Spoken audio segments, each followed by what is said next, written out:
Kalpetta police സ്റ്റേഷനിൽ മരിച്ച നിലയിൽ കണ്ടെത്തിയ ആദിവാസി യുവാവിന്റെ പോസ്റ്റ്മോർട്ടം ആരംഭിച്ചു. കോഴിക്കോട് മെഡിക്കൽ കോളേജിലാണ് പോസ്റ്റ്മോർട്ടം നടപടികൾ. കൂടുതൽ വിവരങ്ങളുമായി കോഴിക്കോട് നിന്ന് ലിനറ്റ് വർഗീസാണ് നമുക്കൊപ്പം ചേരുന്നത്. ലിനറ്റ്, എപ്പോഴാണ് ഈ പോസ്റ്റ്മോർട്ടം നടപടികൾ ആരംഭിച്ചിരിക്കുന്നത്? ബിനിൽ, ഇന്ന് രാവിലെ 9 മണിയോടുകൂടിയാണ് ഗൂഗിളിൻ്റെ പോസ്റ്റ്മോർട്ടം നടപടികൾ ആരംഭിച്ചിരിക്കുന്നത്. ഇപ്പോൾ പോസ്റ്റ്മോർട്ടം നടന്നുകൊണ്ടിരിക്കുകയാണ്. വലിയ പ്രതിഷേധമാണ് കുടുംബത്തിൻ്റെ ഭാഗത്തു നിന്നും ഒക്കെ തന്നെയായിട്ട് ഉള്ളത്. ഇപ്പോൾ നമ്മോടൊപ്പം ചേരുന്നത് ഗൂഗിളിൻ്റെ ബന്ധുവാണ്. ചേട്ടാ, ഈ ഒരു വിഷയത്തിൽ ഈ ഒരു മരണത്തിന് പിന്നിൽ എന്തെങ്കിലും കാരണം, അതായത് പോലീസിൻ്റെ ഭാഗത്തു നിന്ന് എന്തെങ്കിലും വീഴ്ച വന്നതായിട്ടുള്ളൊരു ചിന്തയുണ്ടോ?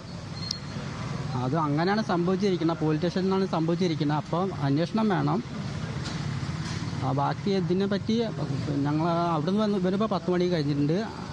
അത് അല്ലാണ്ട് വേറെ വിവരമൊന്നും ഞങ്ങൾക്കറിയില്ല. പോലീസിൻ്റെ ഇതിന്ന് അന്വേഷണം വേണം. ഈ മരണവിവരം എപ്പോഴാണ് അറിഞ്ഞത്?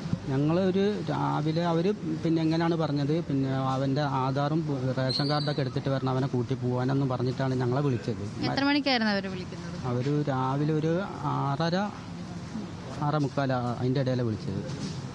അതിനുശേഷം മരണവിവരം എപ്പോഴാണ് അറിയുന്നത്? മരണവിവരം ഞങ്ങൾ ഇവിടെ വന്നു കഴിഞ്ഞിട്ടാണ് അറിയുന്നത്. കൽപ്പറ്റ പോലീസ് സ്റ്റേഷനിൽ വന്നു കഴിഞ്ഞിട്ടാണ് അറിയുന്നത്. കണ്ടിരുന്നോ? ഇല്ല, ഞങ്ങൾ സ്റ്റേഷൻ്റെ ഉള്ളിൽ കയറിയിട്ട് കണ്ടില്ലായിരുന്നു. പിന്നെ അവർ അവിടുന്ന് ഞങ്ങളുടെ ഇതൊക്കെ എടുത്തിട്ട് ആശുപത്രി കൊണ്ടുപോയിട്ടാണ് കാണിക്കുന്നത്. ഇതിൽ പോലീസിൻ്റെ ഭാഗത്തു നിന്ന് എന്തെങ്കിലും വീഴ്ച സംഭവിച്ചത് അവരുടെ ശ്രദ്ധയില്ലായ്മയാണ് എന്ന് തോന്നുന്നുണ്ടോ? അങ്ങനെ തോന്നുന്നുണ്ട്. ഗൂഗിളിന് ശരിക്കും എത്ര വയസ്സുണ്ട്?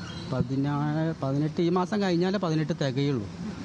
ഈ ഒരു സമയത്ത് ഈ പോലീസ് സ്റ്റേഷനിൽ തന്നെ കിടത്തിയത് സംബന്ധിച്ച് എന്തെങ്കിലും സംശയങ്ങളുണ്ടോ? സംശയമുണ്ട്. അതിൽ കൃത്യമായ അന്വേഷണം വേണം. തീർച്ചയായും ഗൂഗിളിന്റെ ബന്ധുവിന്റെ വ്യക്തമാണ് ലിനറ്റ്. ആ പോലീസ് സ്റ്റേഷനിലെ മരണത്തിൽ കുടുംബത്തിന് പരാതികളുണ്ട്, ദുരൂഹതയുണ്ട്. അത് അന്വേഷിക്കണം. പോസ്റ്റ്മോർട്ടത്തിൽ കാര്യമായ രീതിയിലുള്ള വിവരങ്ങൾ പുറത്തു വരണം എന്നതുൾപ്പെടെയുള്ള കാര്യങ്ങളാണ് ഇപ്പോൾ കുടുംബാംഗങ്ങൾ ആവശ്യപ്പെടുന്നത്. ഇന്നലെയാണ് കൽപ്പറ്റ പോലീസ് സ്റ്റേഷനിലെ ശുചിമുറിയിൽ തൂങ്ങി മരിച്ച നിലയിൽ ഗോകുലിനെ കണ്ടെത്തിയത്. ഒരു കേസിലും പ്രതിയായിരുന്നില്ല. ഒരു പെൺകുട്ടിയുടെ തിരോധാനവുമായി ബന്ധപ്പെട്ടുകൊണ്ട് ചോദ്യം ചെയ്യലിന് വേണ്ടി വിളിച്ച് വരുത്തുകയായിരുന്നു. ലിനറ്റാണ് വിവരങ്ങൾ നൽകിയത്.